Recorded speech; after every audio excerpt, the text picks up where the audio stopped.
This film is a very short story of an epic event which was pivotal in the Gallipoli campaign. This is the legend of the Australian submarine ae2. Australia, a fledgling country, was drawn into World War I from a population of fewer than 5 million. 416,000 men enlisted, more than 60,000 were killed, and 156,000 wounded.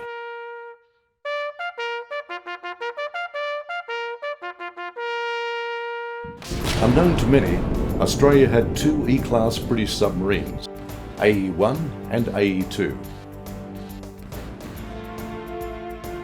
The primitive E-class was the backbone of the British Navy's submarine fleet. But it would be Lieutenant Commander Henry Stoker in command of ae2 that would make Submariner history. The craft was built by Vickers Armstrong in England and was commissioned in 1914. In February 1915, ae2 joined a Royal Navy squadron based on the island of Tenedos in the Aegean Sea.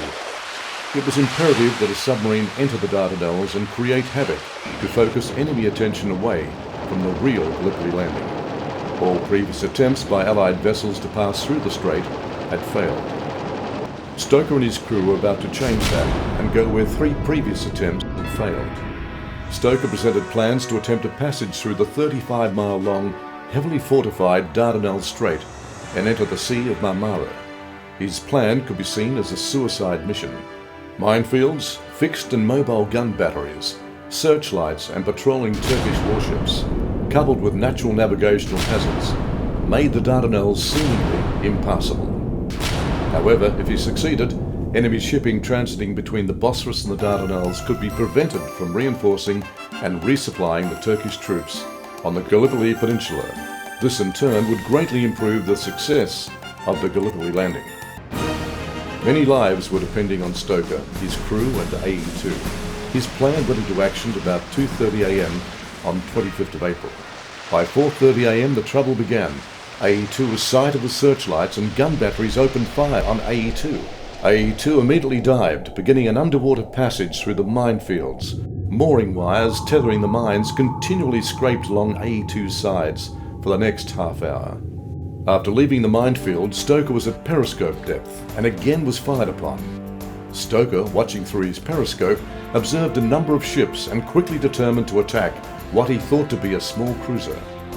He fired a torpedo but had to dive quickly as a Turkish torpedo boat was at the same time bearing down on him and had passed close overhead. Stoker's torpedo struck home. At 10 a.m. on the 30th of April, Stoker then sighted a torpedo boat approaching at high speed.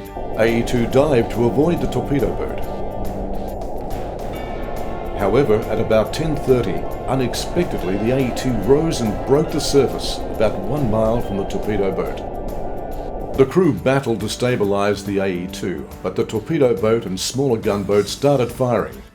ae2 was taking hits. At this point, Lieutenant Commander Stoker ordered abandoned ship and scuttled ae2. Incredibly, there were no casualties following this heroic mission. However, the crew of 34 spent the next 3.5 years as POWs in Turkish prisons. In June 1998, Mr. Selçuk Köle, director of the Rami Kop Museum in Istanbul, discovered ae2's wreck lying in 72 meters of water. The wreck was first dived in July, while subsequent dives by an Australian team in October 1998 confirmed the wreck as being ae2. On the 9th of September 2007, Australian and Turkish naval authorities began an undersea investigation to determine if ae2 could be raised and restored. But a survey team established the wreck of ae2 had suffered further damage since the 1998 inspection dives, and a recommendation was made against raising the wreck. Discussions concerning the long-term preservation of ae2 continue between Australia and Turkey.